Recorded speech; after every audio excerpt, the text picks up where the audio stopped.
kenapa saya harus jadi majelis gereja, penatua? Kenapa saya harus ikut ibadah kaum bapak? Kenapa kalau antar anak-anak pagi saya biarkan anak-anak naik mobil, baru saya kasih panas mobil sambil baca ayat 1 atau 2 dari Alkitab biar anak-anak dengar. Kenapa saya mau lakukan itu? Kami penasaran. Dan kemudian dia bilang begini.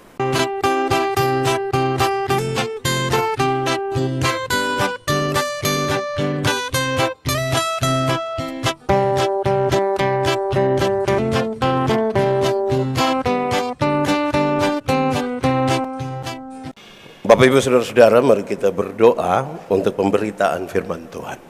Mari berdoa. Ya Tuhan Allah, kami mohon kepadamu, kuatkanlah dan teguhkanlah iman kami, supaya waktu di mana kami belajar firman Tuhan, biarlah ini menjadi waktu paling baik bagi kami. Kami berdoa, Tuhan jauhkan semua penggoda pencobaan, baik di dalam kami, baik di sekitar kami, supaya di dalam damai sejahtera-Mu kami belajar firman Tuhan. Kami rindu pada firman-Mu. Berfirmanlah bagi kami Tuhan, di dalam nama Yesus firman yang hidup itu kami berdoa. Amin. Bapak Ibu Saudara-saudara, dalam sukacita kita di hari ini, pertemuan raya kedua Kaum Bapak GKI Indonesia, dalam semangat tema Akulah Alfa dan Omega, dan subtema Kaum Bapak GKI berperan aktif dalam pelayanan gereja. Saya ajak kita merenungkan ulang bagian ini. Kejadian pasal 17 ayat 1 sampai ayat yang ke-8.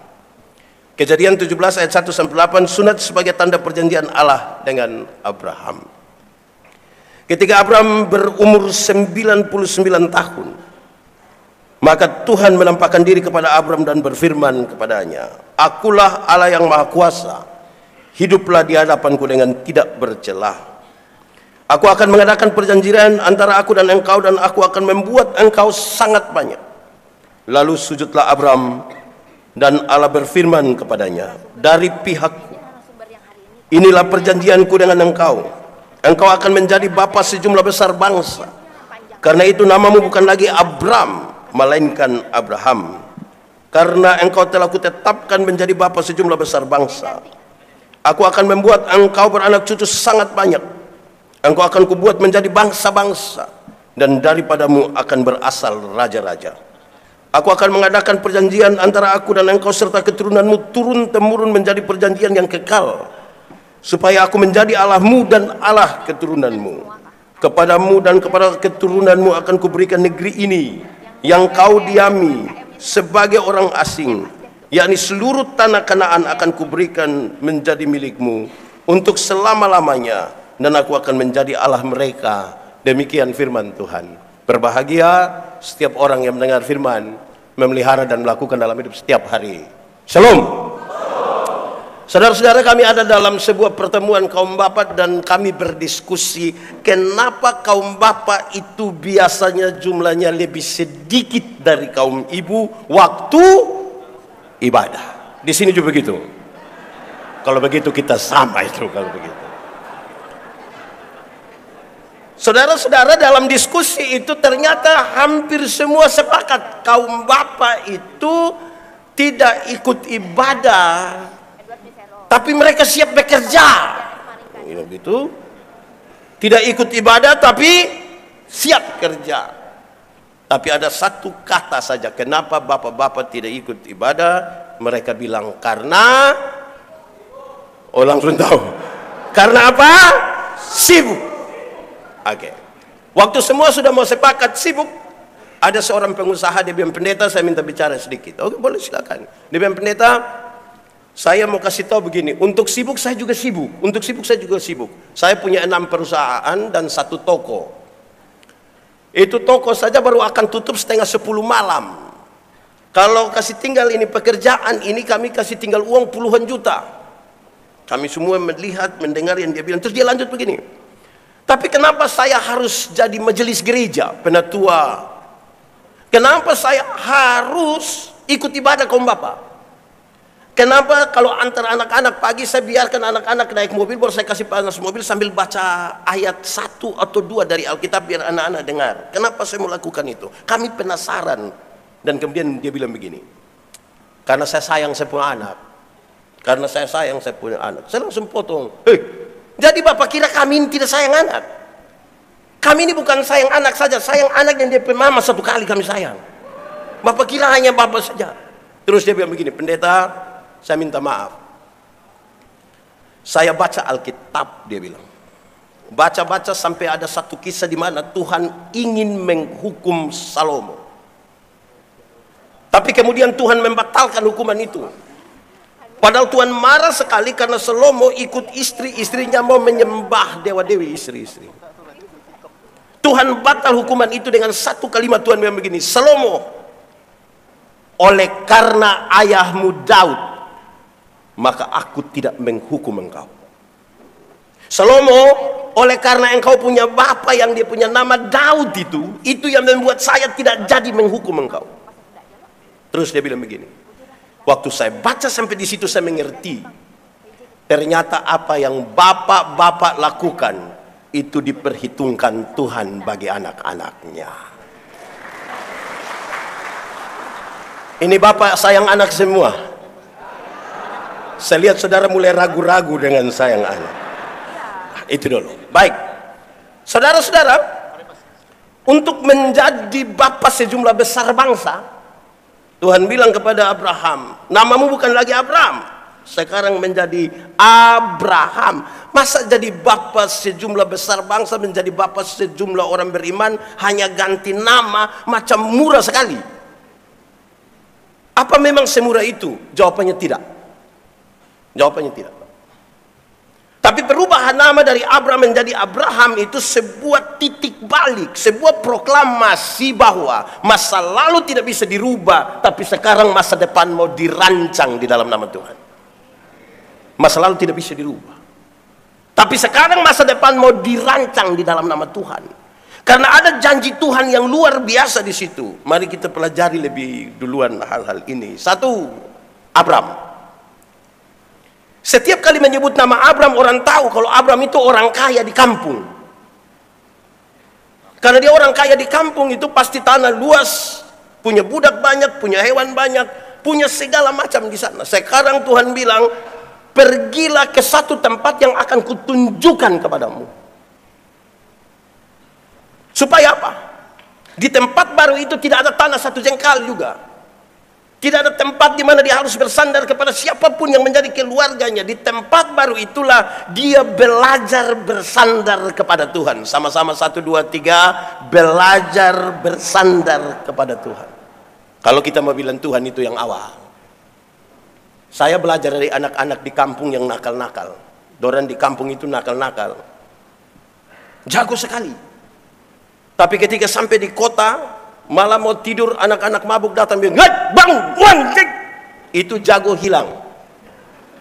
Dia pulang kembali ke kampung, ada anak-anak mau tahan dia, dia bilang, ade, kakak sulewat yang begitu, kakak sulewat itu. Apa maksudnya? Saudara dengar ini. Makin jauh berjalan dengan Tuhan, baru kita bisa menyadari ternyata kita tidak bisa bersandar pada apa-apa, hanya kepada Tuhan. Saudara, pernah jalan kaki? Kalau saudara jalan kaki, bisa, tapi jaraknya dekat. Karena jarak dekat, kekuatan penuh ada pada kita.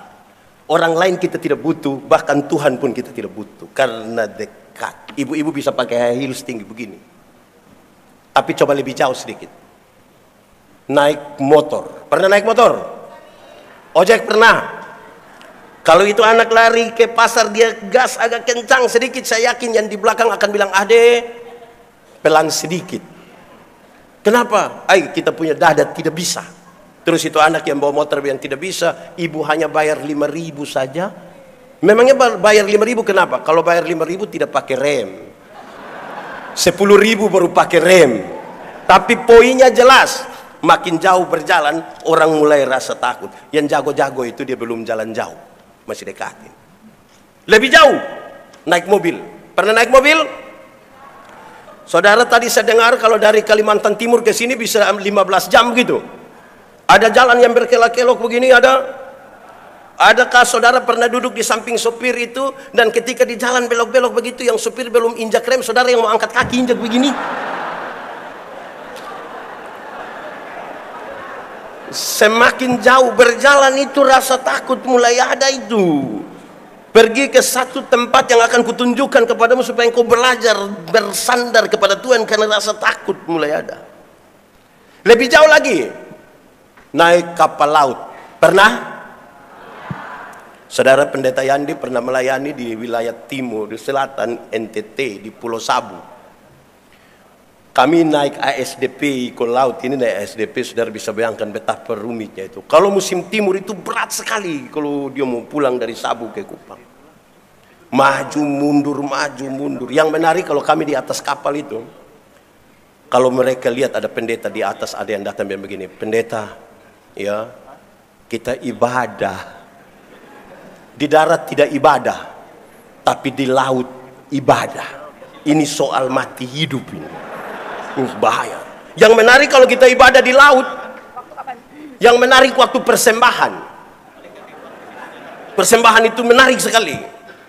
Kalau kami ibadah di laut itu, waktu persembahan tidak pakai tangguh persembahan yang dari kain kecil-kecil begini, tidak pakai. Pertama karena memang tidak ada. Tapi yang kedua, kami butuh dos yang besar. Kenapa? Ibadah di laut itu, yang bawa tangguh itu datang, yang bawa dos itu datang, itu sekali isi tangan di saku, itu dapat berapa saja. Itu langsung masuk semua, tidak lewat otak, dia dari sini langsung masuk. Karena ancaman di laut, itu dari sini langsung masuk. Beda kalau ibadah di darat. Beda kok tidak? Beda kok tidak? Beda, termasuk yang sebentar itu. Pasti beda. Kalau kita ibadah di darat itu, yang bawa persembahan itu datang, sekali kita isi tangan di saku begini, macam agak lama. Sudah lama lagi baru mata putar 2-3 kali begini. Ini mata macam ada firasat.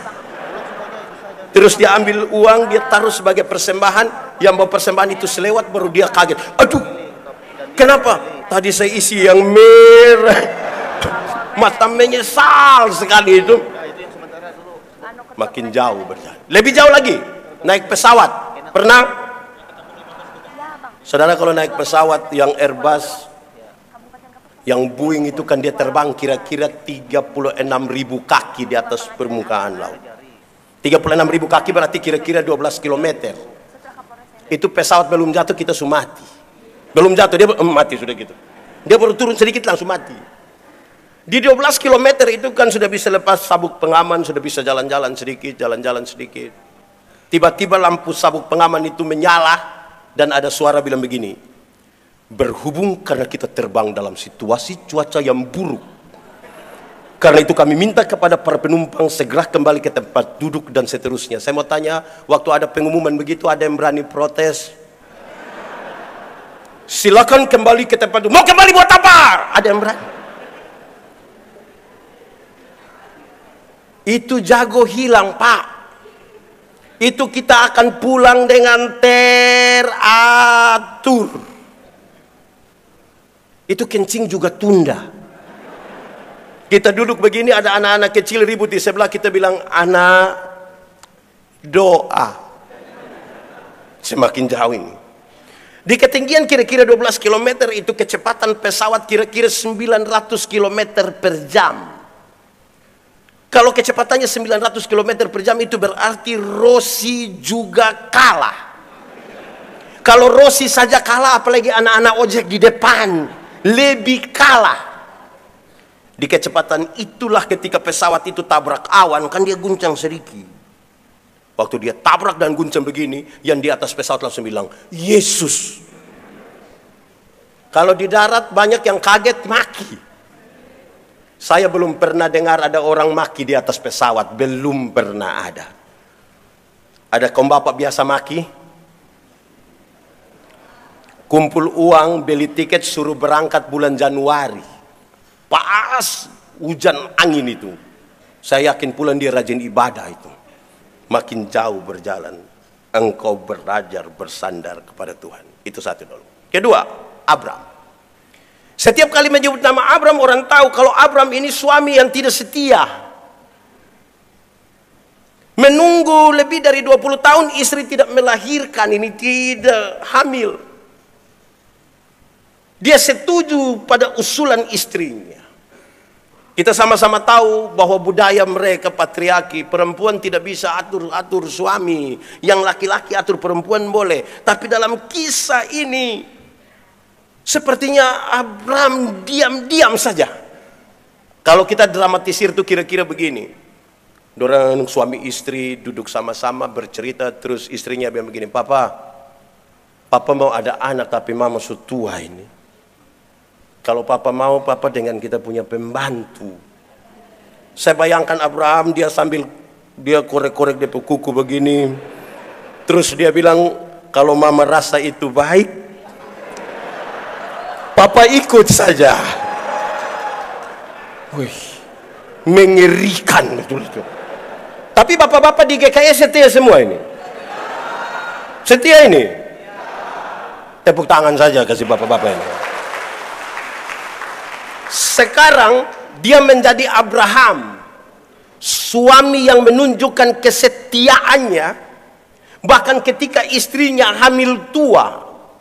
Saudara bayangkan satu ibu hamil tua coba.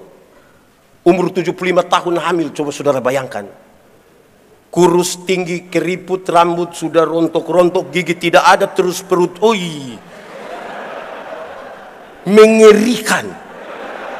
Tapi dia menunjukkan kesetiaan kepada istrinya. Ini Abraham semua atau Abraham?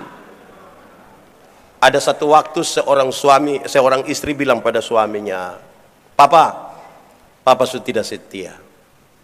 Papa sudah berubah. Papa sudah tidak seperti yang dulu lagi. Dia punya suami bilang, tidak seperti yang dulu bagaimana? Papa masih setia.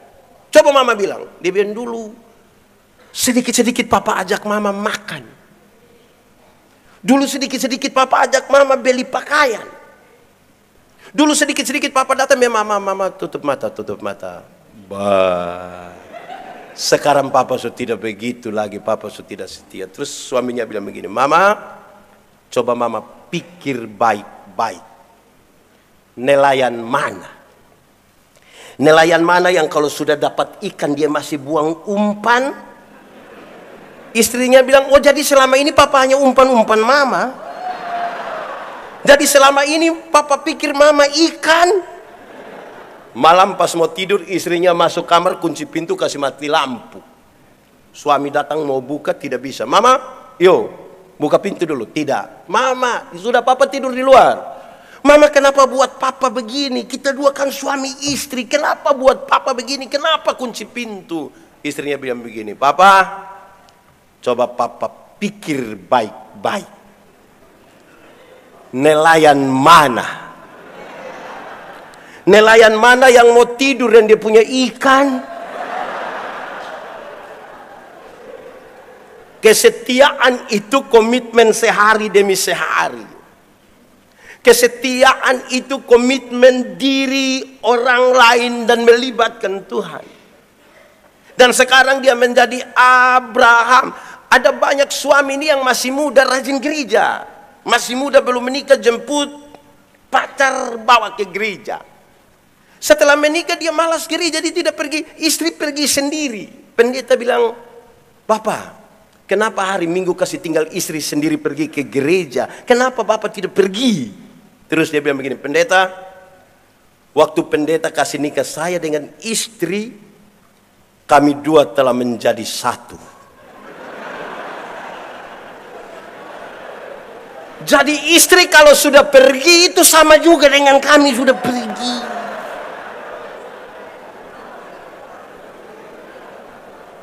Jadi memangnya kalau istri sudah makan sama dengan suami sudah makan? Saya suka bilang begini, ada satu kalimat saya suka ucapkan, saya bilang begini, masuk surga itu seperti pergi ke WC, tidak bisa diwakilkan. Masing-masing akan pergi sendiri.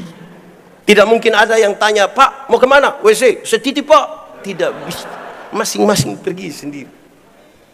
Tapi istri-istri juga sama. Ibu-ibu ini cantik-cantik datang gereja sendiri. Terus pendeta tanya, Ibu, mana suami? Terus dia bilang, aduh pendeta tahu sendiri. Sudah tahu suami begini, kenapa ambil resiko? Setia. Ketiga, Abram. Setiap kali menyebut nama Abram, orang tahu kalau Abram itu bapa yang tidak bertanggung jawab. Ismail tidak pernah minta dilahirkan, tidak pernah. Ini kesepakatan antara mereka suami istri. Dan sekarang anak ini belasan tahun, dia setuju ketika istri bilang usir mereka. Ini bapak bagaimana ini? Tidak ada tanggung jawab. Sekarang dia menjadi Abraham. Bapak yang menunjukkan tanggung jawabnya, bahkan ketika dia membawa anaknya sampai di altar di Moria untuk dipersembahkan kepada Tuhan. Ini benar-benar dia menjadi sesuatu yang baru. Saudara, ada 1-2 orang tua datang ke saya bilang begini, pendeta, yuk mau ajar bagaimana ini anak dorang. Pukul sudah, marah sudah, ikat sudah, usir sudah. Tapi ini anak terus begini nakal, tidak tahu dia ikut siapa. Saya bilang mau ikut siapa? Kalau bukan ikut dia punya mama, ikut dia punya bapak. Masa ikut saya? Terus saya kasih tahu. Alkitab memberi pesan yang menarik. Supaya anak-anakmu jadi baik. Lakukanlah 3 hal ini secara bertanggung jawab. 1. Panggil mereka dengan nama yang baik. Sama-sama, 1, 2, 3. Panggil mereka dengan nama yang baik. Nanti mereka jadi baik. Joni, Jenny, Tinu, saya itu pokoknya sebut saja dengan nama yang baik. Nanti mereka jadi baik. Kenapa? Saya tidak tahu di Kalimantan. Tapi di banyak daerah, masih ada orang tua panggil dia punya anak bilang, "Hei babi." Di Kalimantan ada? Ada juga. Dari resor mana dia itu? Bapak-bapak, jangan panggil anak babi. Pertama karena memang tidak boleh. Yang kedua kalau dia punya anak babi, dia pun bapak. Panggil mereka dengan nama yang baik, nanti mereka jadi baik. Amin. Kedua, berikan kepada mereka makanan yang baik. 1, 2, 3. Berikan kepada mereka makanan yang baik. Makanan yang baik itu bukan soal 4 sehat 5 sempurna. Makanan yang baik itu bukan soal nasi basi atau tidak. Makanan yang baik ialah uang hasil judi jangan kasih makan istri anak. Jangan. Di sini ada bapak-bapak biasa judi. Saya lihat saudara macam sepakat sekali itu. Uang hasil judi itu tidak usah kasih makan istri anak. Tidak usah lagi bertanya pada pendeta, biar pendeta bolehkah tidak kalau uang hasil judi kami bawa sebagai. Tidak usah tanya, tidak usah. Uang hasil judi jangan kasih makan istri anak. Tidak akan jadi darah daging itu. Di sini biasa paling banyak judi apa ya? Judi apa? Togel. Isi hanya sipit. Oke. Kedua, uang hasil korupsi jangan kasih makan istri anak. Uang hasil rampasan, hasil tipu, jangan.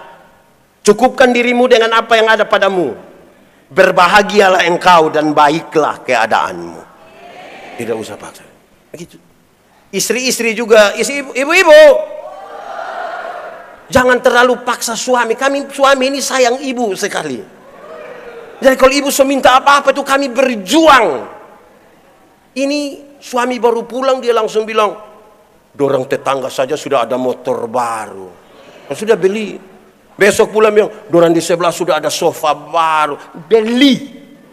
Dorang datang lagi, masa dorang di sebelah sudah ada televisi baru. Beli. Hari Kamis papa pulang, ibu bilang, "Papa, yuk. Pak di sebelah su ada istri baru." Mau. Jadi cukupkanlah diri dengan apa yang ada. Ketiga, berikan kepada mereka ajaran yang benar. Sama-sama 1, 2, 3. Berikan kepada mereka ajaran yang benar. Anak-anak itu belajar cepat, mengulang apa yang mereka lihat, apa yang mereka dengar. Kalau bapak biasa pukul istri, kita melahirkan seorang anak laki-laki yang anggap remeh perempuan. Kita melahirkan seorang anak perempuan yang takut lihat laki-laki. Di sini ada bapak-bapak biasa pukul istri. Saya balik pertanyaannya. Ibu-ibu yang biasa kena pukul dari suami, coba angkat tangan. Jangan. Berani angkat tangan pulang kena pukul ulang lagi, siapa tanggung jawab? Janganlah, jangan pukul-pukul istri. Bapak biasa mabuk, anak pasti mabuk. Di sini ada kaum bapak biasa mabuk. Aduh. Paling banyak minuman di sini apa? Kalau di NTT itu Sopi, di Manado cap tikus, di sini hafal sekali. Ada orang tanya saya, pendeta, boleh minum Sopi atau tidak? Saya bilang saya tidak tahu lah. Pendeta apa kita tanya bukan jawab tapi bilang tidak tahu. Saya bilang ada legenda Yunani tentang pohon anggur. Legenda ialah cerita yang latar belakangnya kita tidak tahu tidak apa-apa, tapi pesan-pesan moralnya perlu kita pakai. Legenda itu bilang begini. Pengusaha anggur yang pertama di dunia ialah Nuh. Siapa? Waktu Batra itu kandas di Ararat, air surut, Nuh langsung tanam anggur. Hari pertama, hafal. Dia siram pakai darah domba. Darah apa? Hari kedua Nuh siram pakai darah singa. Darah apa? Hari ketiga Nuh siram pakai darah monyet. Darah apa? Dan hari keempat Nuh siram pakai darah babi. Darah apa? Orang bilang, Nuh, apa arti itu semua? Nuh bilang begini, kalau engkau minum satu seluki, tadi pakai darah apa? Domba. Maka engkau akan tulus seperti anak domba. Karena itu tempat minummu di perjamuan kudus. Perbuatlah ini menjadi peringatan akan aku. Kalau berapa seloki? 1. Kalau engkau minum 2 seloki tadi pakai darah apa? Singa. Maka engkau akan kuat seperti singa. Karena itu tempat minummu di pinggir-pinggir kebun. Orang tua dulu itu kalau mau masuk kebun 2 dulu, keluar 2, mau tidur 2 dulu, mau bangun 2. Sebentar ada yang mau 2 pasti orang pinggir-pinggir sedikit di situ. 2. Ini. Kalau engkau minum 3 seloki, tadi pakai darah apa? Monyet. Oh, itu tempat minumnya di atas pohon. Lebih banyak goyang-goyang begini, angin kencang kan. Itu belum minum miskin. So 3 seloki su goyang-goyang dia ambil tahan. Dan saudara tahu di 3 seloki itu cerita tinggi, suara tinggi, isinya juga tinggi. Dan ada banyak istri kena pukul di 3 seloki itu. Ada banyak itu yang kena pukul di 3 seloki. Kalau engkau minum 4 seloki, tadi pakai darah apa? Babi. Permisi minta maaf, lihat babi itu. Makan di mana, tidur di situ, muntah di situ, kencing di situ, semua di situ. Dorang tanya saya, jadi pendeta kita berapa? Kau pilih sendiri. Terus saya tanya, jemaat? Di sini tidak ada jemaat. Jemaat? Minum air susu itu baik atau tidak? Baik kalau 1 gelas. Coba minum air susu 1 ember. Bisa gila itu. Barang yang baik saja melewati batas bisa masalah, apalagi pendeta. Kami di sini 1 seloki saja pendeta, tapi ulang-ulang. Ini repot nanti ini. Ini jadi repot. Nah itu 3 hal. Sekarang Abram. Setiap kali menyebut nama Abram keempat, orang tahu kalau Abram berani jalan karena ada janji. Pergilah ke satu tempat yang akan kutunjukkan kepadamu. Sekarang dia menjadi Abraham, orang yang berjanji untuk jalan. Jalan karena ada janji beda dengan berjanji untuk jalan. Jalan karena ada janji, dia bertanya, dapat apa di sana? Ketemu siapa? Untung ruginya seperti apa? Tapi berjanji untuk jalan. Tuhan bilang begini, dari pihakku ini, tapi sekarang dari engkau bagaimana? Dia mesti berjanji sekarang untuk jalan apapun yang akan dia hadapi di depan. Sekarang kita berkomitmen, kita mau jalan. Ini panggilan yang menyangkut dua hal yang serius. Pertama, ini panggilan untuk merendahkan diri. Sama-sama, 1, 2, 3. Panggilan untuk merendahkan diri.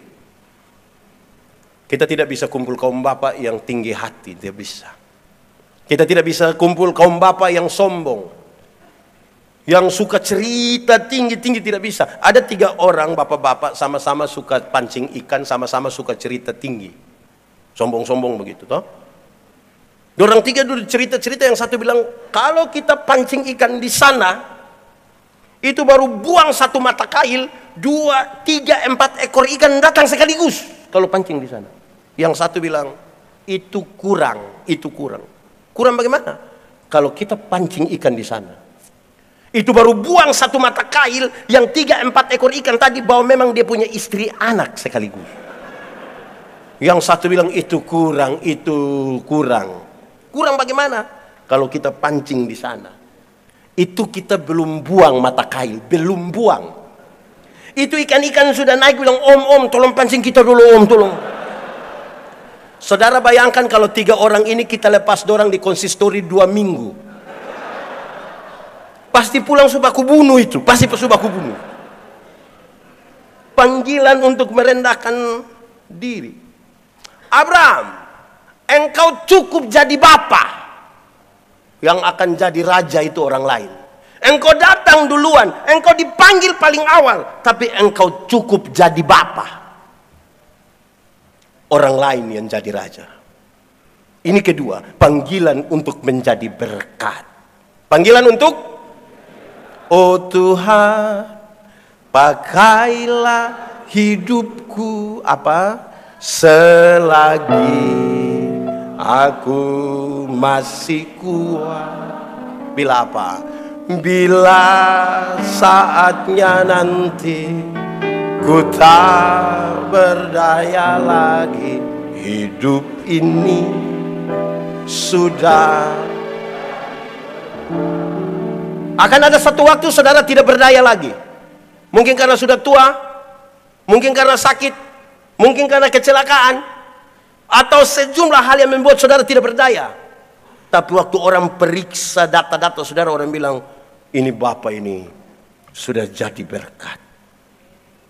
Jangan dari berdaya sampai tidak berdaya, tidak pernah jadi apa-apa. Hanya jadi beban. Lama-lama setiap kali dia muncul di pintu, orang-orang baku korek bilang, beban sudah. Bapak-bapak, siap jadi berkat? Oke, yang panjang-panjang tadi itu baru pengantar khotbah. Ini baru mau masuk di DP khotbah ini, tadi itu pengantar. Baik, saudara-saudara, saya ingin menyampaikan kita dari pemberitaan ini, karena kita rindu supaya dialah yang alfa, yang omega, dan kaum bapak itu akan berperan aktif dalam pelayanan gereja GKI. 1, Tuhan panggil Abraham yang sudah berganti nama itu. Tuhan panggil Abraham untuk tujuan Tuhan. Sama-sama 1, 2, 3. Untuk tujuan Tuhan. Kita aktif di gereja, kita melakukan apapun hanya untuk tujuan Tuhan. Pendeta, tujuan Tuhan itu apa? Mendatangkan tanda-tanda kerajaan Allah di tengah-tengah dunia. Itu tujuan Tuhan. Tujuan Tuhan itulah yang sekarang kaum bapak GKI dipanggil menyatakan tanda-tanda kerajaan Allah di tengah-tengah dunia, paling tidak dalam wilayah pelayanan GKI di seluruh Republik Indonesia. Saya mau tanya kita, jemaat, surga lebih baik atau dunia lebih baik? Surga atau dunia lebih baik? Yakin? Aman? Berarti surga lebih baik dari dunia, amin? Kalau begitu siapa mau pergi sekarang? Ada yang mau pergi sekarang? Ada? Belum? Saudara tahu? Belum waktu Tuhan, pendeta. Oh iya, kita belum pergi ke surga yang lebih baik dari dunia. Tapi tanda-tanda kerajaan surga sudah harus terjadi di sini, di tempat di mana kita tinggal. Di tempat di mana kita bergereja, di tempat di mana kita bekerja, tanda-tanda kerajaan surga itu sudah ada. Pendeta, tanda kerajaan itu apa? Kerajaan bicara tentang pemerintahan. Kalau di gereja, di rumah, di tempat kerja ada pemerintahan Allah, berarti ada kasih di sana. Karena pemerintahan Allah itu ditegakkan di atas kasih. Ada keberpihakan di sana. Ada peduli. Ada kerja keras yang membuat dunia ini mesti damai. Bapak-bapak tidak boleh menjadi sumber masalah dalam gereja. Bapak-bapak tidak boleh jadi sumber persoalan di rumah. Harus ada tanda kerajaan Allah yang terjadi di rumah. Amin kah? Bapak-bapak siap? Siap kalau bunuh ayam, bapak-bapak cukup dapat dia punya kuku. Kadang-kadang sudah bunuh ayam ini, bapak dapat paha, dapat dada. Dia punya anak umur 6 tahun, dapat leher dan kaki. Terus dia punya mama bilang, ini isap-isap enak ade, enak sekali. Kasihan ini. Tidak ada tanda kerajaan di situ. Tidak ada itu tanda penindasan itu. Tidak ada kesejahteraan di situ, tidak ada itu. Bapak-bapak siap berkorban? Bapak-bapak ini dulu waktu masih kuliah itu dia punya kos rapi sekali. Tapi sayang ketika menikah, ibu berangkat untuk pertemuan kaum wanita gereja 2 hari saja. Itu pulang periuk sudah di depan jalan. Bapak-bapak ini kadang-kadang bilang, mama, yo tolong papa, ambil apa? Ambil remote. Di mana? Ini 50 senti. 50 senti. Tanda kerajaan tidak ada itu. Tidak ada itu. Oke. Tuhan panggil untuk tujuan Tuhan. Tapi saudara tahu, tujuan Tuhan bisa saja bergeser menuju pada tujuan kita. Bagaimana tujuan Tuhan bergeser pada tujuan kita? Waktu kita mulai merasa pantas. Di gereja Masih Injil di Timur, tempat di mana saya melayani. Ketika ditempatkan pertama kali menjadi pendeta setelah ditabiskan, kami harus menandatangani satu surat bersedia ditempatkan di mana saja dalam wilayah pelayanan gereja Masih Injil di Timur.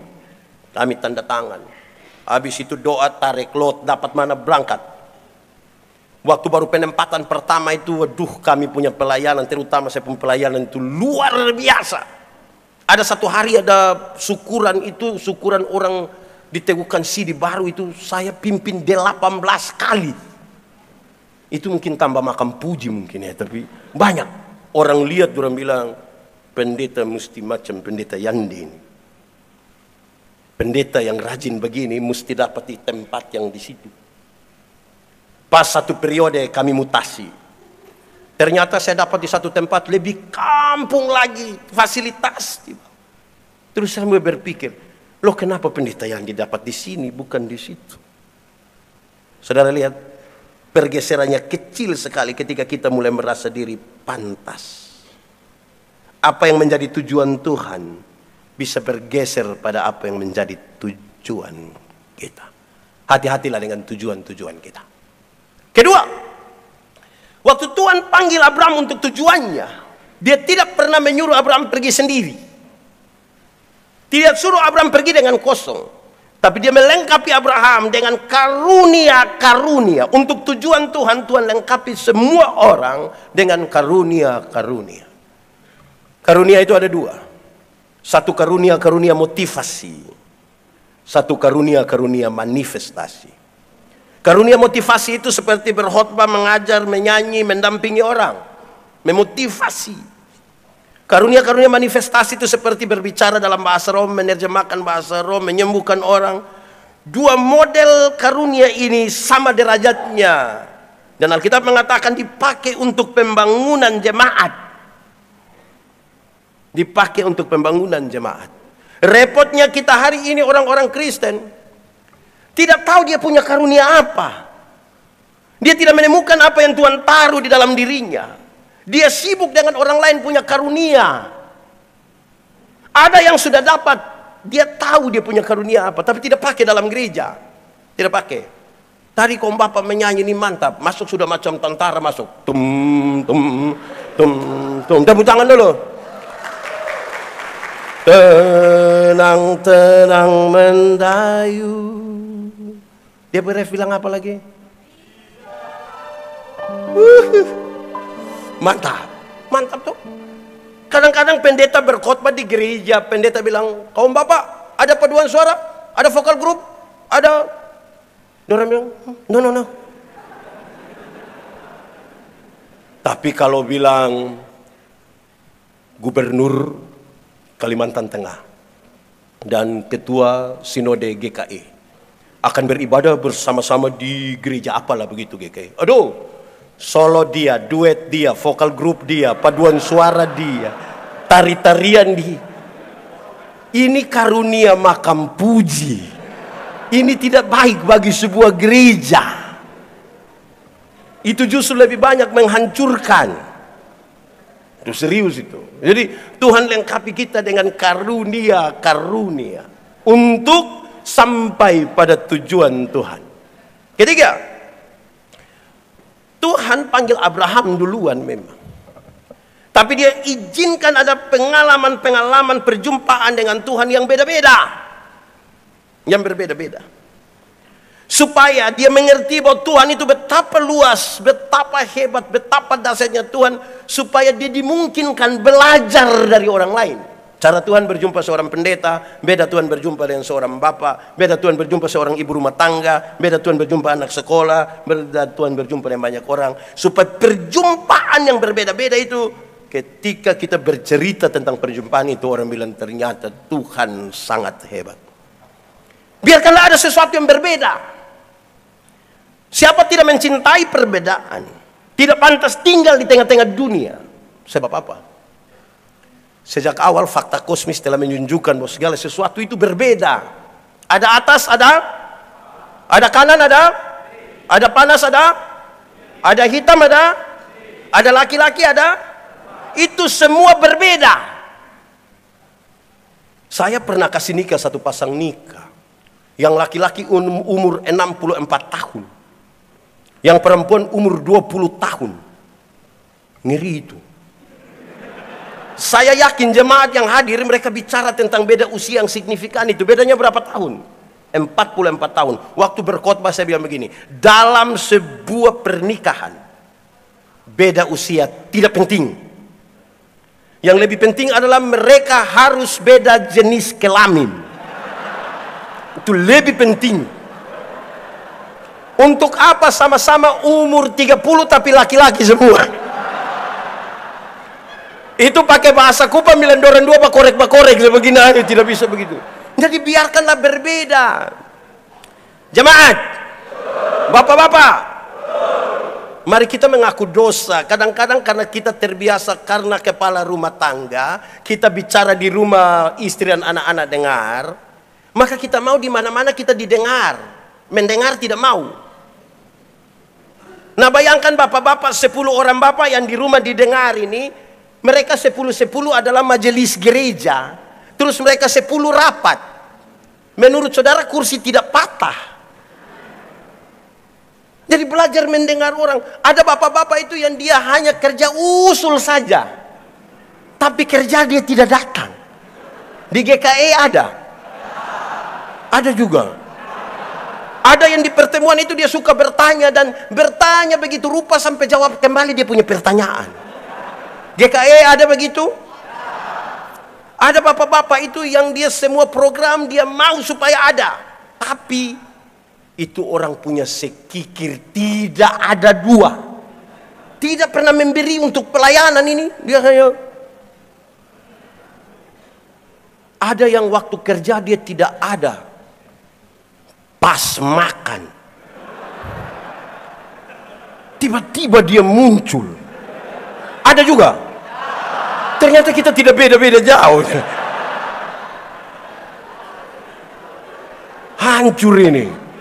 Dan biarkanlah kita belajar berbeda. Jemaat, mengelola sebuah persekutuan yang mendatangkan tanda-tanda kerajaan Allah itu harus seperti kita makan kolak.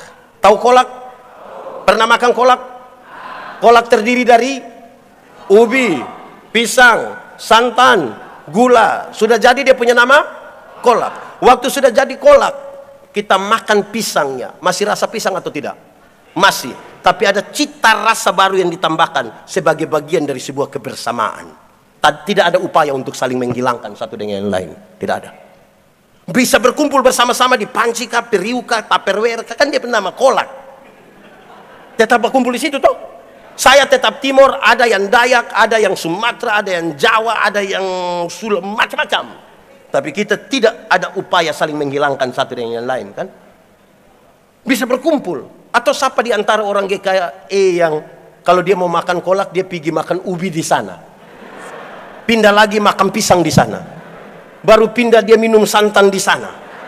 Terakhir dia datang duduk di atas kompor di sini. Jangan kelola ini persekutuan ini seperti minum kopi. Tahu kopi? Pernah minum kopi? Mau minum sekarang? Tidak boleh ada ibadah. Kopi itu terdiri dari apa? Kopi, gula, air. Sudah jadi dia punya nama? Lalu yang lain punya nama? Kopi itu terlalu egois. Kita semua tapi nama mesti dia. Kita semua nama mesti dia. Terlalu bikin diri inti. Tidak bisa begitu. Ini harus menjadi bagian dari kebersamaan. Jemaat, tahu tembok? Pernah lihat tembok? Mana itu tembok? Oh itu. Tembok terdiri dari apa? Semen, pasir, batu, air, besi. Sudah jadi begini, pasir kelihatan.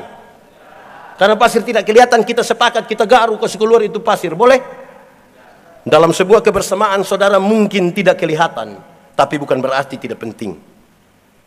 Dalam sebuah kebersamaan saudara mungkin kelihatan karena badan besar, tapi bukan berarti orang lain tidak penting dalam sebuah kebersamaan. Oke. Berikut, ketiga, satu tujuan Tuhan, dua dilengkapi dengan karunia, tiga belajar dari orang lain, keempat fokus. Sama-sama, satu dua tiga. Dunia ini ada banyak pekerjaan untuk kita dipanggil datang menyatakan tanda-tanda itu kerajaan ini. Tapi masing-masing mesti fokus. Ada banyak orang tidak fokus dengan dia punya pekerjaan, kasih tinggal pekerjaannya, dia urus orang lain punya pekerjaan. Dia tidak paham persekutuan. Saya pernah bilang begini, ada sebuah pengalaman dalam sebuah ibadah. Saya yang khotbah, ada ribuan orang hadir. Terus waktu sebelum khotbah ada ruang kesaksian. Ada ibu-ibu satu bangun bersaksi bilang begini. Ini waktu dia antara tidur atau tidak tidur, malaikat bawa dia ke surga. Ternyata surga itu bagus sekali, dia bilang. Saya bilang, iya pasti bagus. Dia jalan-jalan keliling-keliling surga begitu. Terus dia lihat di satu ruangan. Ternyata dalam itu ruangan itu penuh dengan mulut-mulut. Mulut banyak sekali. Dia tanya malaikat, malaikat, kenapa itu ruangan mulut-mulut semua? Terus malaikat bilang, oh itu mulutnya pendeta-pendeta. Hah? Mulut pendeta? Yo, pendeta-pendeta itu khotbahnya bagus, jadi mulutnya masuk surga, tapi kaki tangan ada di neraka. Woi, saya tersinggung waktu itu. Saya tersinggung itu. Pas mau khotbah saya bilang, ibu, kita dua selesaikan perkara tadi dulu. Saya bilang dia, ibu tahu pisau? Dia bilang tahu. Coba ibu ambil pisau, ibu potong ibu punya jari kelingking. Terus waktu darah keluar, ibu bilang begini, kau sudah rasa? Dia bilang tidak bisa. Nah itu Alkitab kasih gambaran. Kita satu tubuh, satu tubuh. Mata karena dia mata, dia tidak lebih penting dari telinga. Kaki tidak lebih penting dari tangan. Masing-masing menjalankan tanggung jawabnya supaya tubuh ini bergerak. Tidak ada yang lebih penting. Saya bilang, ibu, siapa yang malam-malam ketika perut sakit mau pergi ke WC, kaki bilang ke perut, perut, maaf, pergi sendiri. Tidak bisa. Mesti sama-sama. Masing-masing dalam dia punya tugas kan. Alkitab akan mengatakan, kalau jari terluka mata menangis, dan kalau mata menangis tangan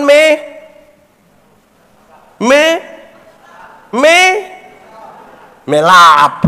Sudah, yang penting saudara mengertilah. Supaya masing-masing menjalankan fungsinya dengan baik.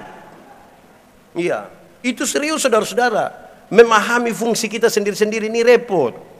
Dan sekarang kan kita mau berperan aktif di situ. Nah, sekarang sudah 4. Kelima, lakukan, kan ini mau jadi berkat ini. Lakukan hal yang berguna. 1, 2, 3. Saya langsung pada contoh saja. Di gereja saya, ini hanya cerita, tidak usah pakai di GKE, tidak usah, karena kita punya pengalaman bergereja berbeda-beda. Tapi lakukan hal yang berguna ini serius. Di gereja tempat saya pimpin, saya bilang panitia hari raya gerejawi, tidak usah bikin pertandingan voli, tidak usah. Tidak usah bikin tarik tambang, tidak usah. Nanti Karang Taruna yang bikin itu, pemerintah yang bikin itu. Tidak usah. Kau yang paling banyak datang ikut tarik tambang itu, dia tidak pernah ikut gereja. Tidak usah. Lakukan saja hal yang berguna. Berguna, misalnya lakukan lomba menyanyi kidung jemaat dari nomor 1 sampai nomor 478. Nah, itu berguna. Itu berguna. Tidak usah makan kerupuk di situ, tidak usah. Karena ada jemaat ini, ada jemaat yang kita menyanyi, makin dekat Tuhan kepadamu, walaupun saliblah mengangkat. Ada yang kita menyanyi dia hanya begini,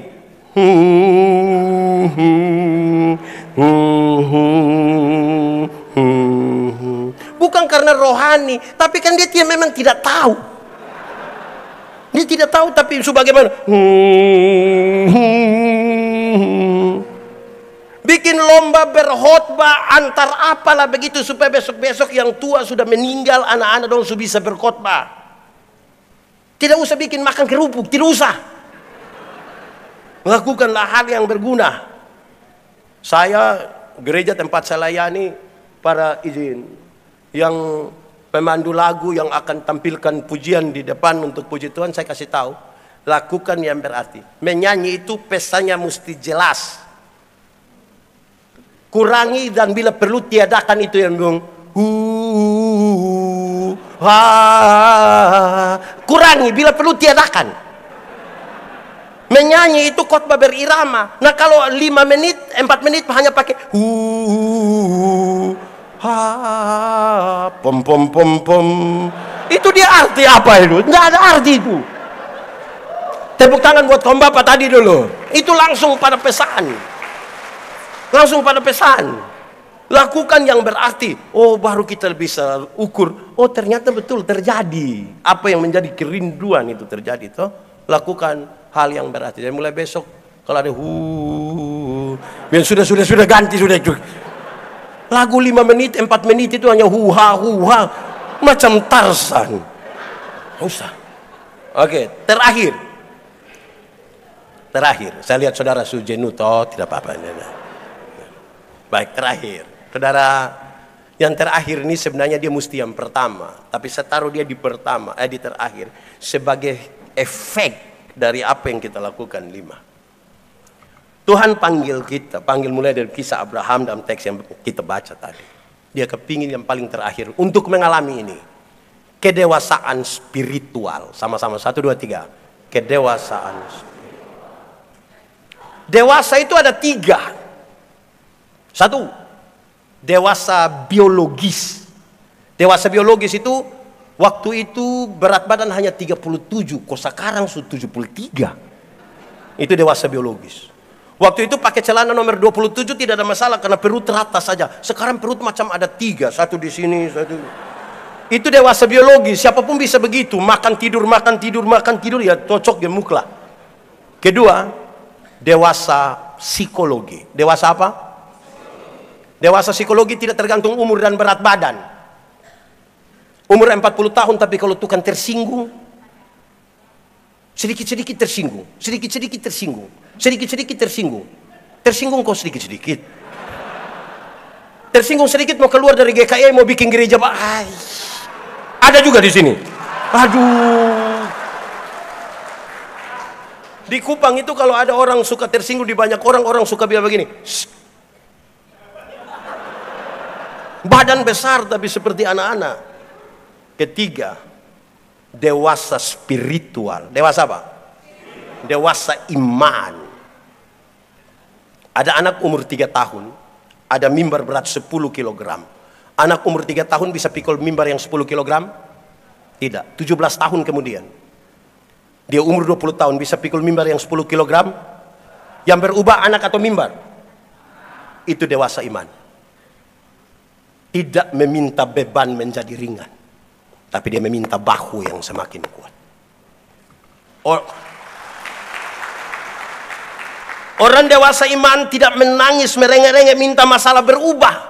Karena dia tahu, kalau Tuhan izinkan ada masalah, Tuhan mengukur seberapa kuatnya dia. Selebihnya Tuhan. Saya mau tanya, saudara punya masalah? Tidak usah omong. Saya lihat ini muka masalah semua. Masalah ialah kesenjangan antara harapan dan kenyataan. Masalah. Tapi orang dewasa iman tidak akan meminta untuk masalah berubah. Tidak. Dia tahu Tuhan punya kekuatan untuk menolong dia. Karena itu saudara-saudara, orang dewasa iman, dewasa spiritual, bukan soal berapa lama dia melayani Tuhan, berapa lama dia ada dalam persekutuan bergereja. Tapi orang dewasa iman itu hampir tidak akan meminta orang lain berubah. Tapi siapa yang berubah? Diri sendiri berubah.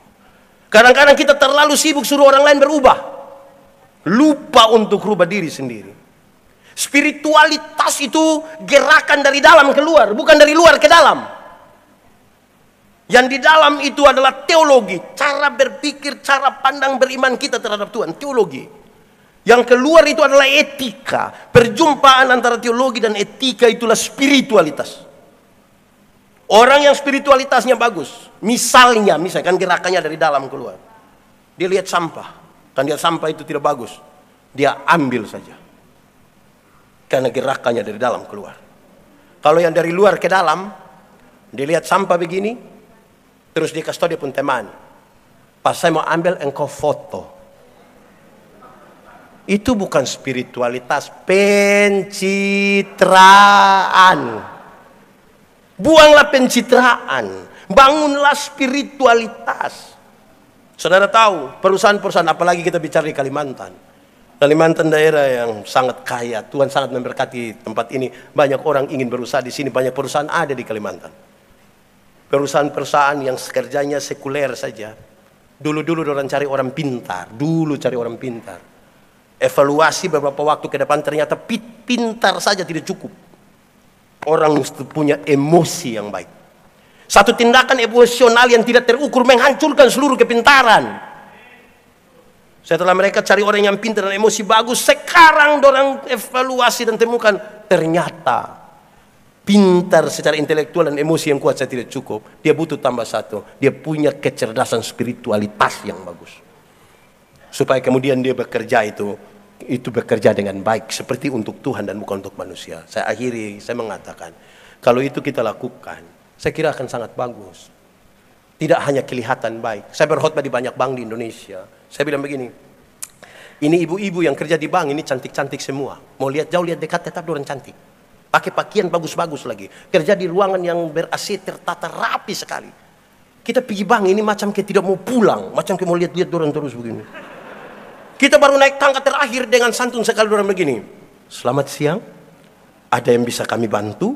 Terus saya tanya orang, ibu-ibu, siapa di antara ibu-ibu yang bangun pagi ketika lihat suami pas bangun, terus langsung dia bilang, selamat pagi, ada yang bisa kami bantu? Jadi lakukan sesuatu itu memang harus dengan spirit yang kuat, supaya tidak sekedar pencitraan. Dua hal pakai contoh dan saya akhiri khotbah ini. Kalau orang tolong kita terus kita bilang terima kasih, itu baik atau tidak? Baik atau tidak? Yakin? Amin. Kalau begitu saya mau tanya, Suami-suami yang mana yang pagi-pagi ibu siap sarapan terus dia bilang terima kasih? Boleh angkat tangan.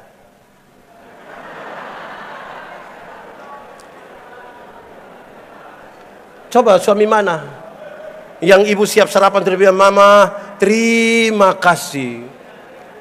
Ini suami-suami ibu bikin sarapan dia tidak terima kasih. Tapi kalau dia pergi di Banjarmasin, pergi di Palangkaraya, makan di warung sudah bayar lagi terima kasih lagi. Kadang dia janji itu mbak, yuk besok saya datang lagi. Wah, dia terlalu. Bapak-bapak, coba nanti pulang dari pertemuan raya ini, coba lihat ibu pas sedia makan siang malam, coba bapak bilang kepada ibu, ma, terima kasih. Bapak berani omong begitu, ibu pikiran. Pasti ibu berpikir dua. Pertama pasti ibu pikir begini. Tidak tahu roh apa sudah naik di saya punya suami. Atau jangan-jangan yang kedua ibu pikir begini, jangan-jangan ini hari terakhir. Karena kita jarang melakukan itu. Bapak-bapak, mengalah itu baik atau tidak? Yakin? Aman? Yes. Kalau begitu setiap kali dengan istri bertengkar, siapa mengalah duluan? Suami atau istri? Suami atau istri? Istri atau suami? Kita ini sama-sama tahu mengalah itu baik, tapi suami istri bertengkar, dua-dua tidak mau mengalah. Malam bapak tidur di kebun dengan ular. Kalau terpaksa satu tempat tidur, papa hadap kanan, istri hadap. Mau ngomong atau tidak? Ada bicara atau tidak? Tidak. Bangun pagi ibu tetap siap kopi, tapi tidak antar. Ibu panggil anak kecil terus bilang begini, kau antar kasih papa di depan. Papa terima kopi di muka, papa bilang, mama yang suruh kak. Ini anak dari ruang tamu pulang, dia punya mama panggil, tadi papa bilang apa? Dengan suami saja dia tidak mau bicara, dengan istri tidak mau mengalah, tapi cita-cita memenangkan Indonesia.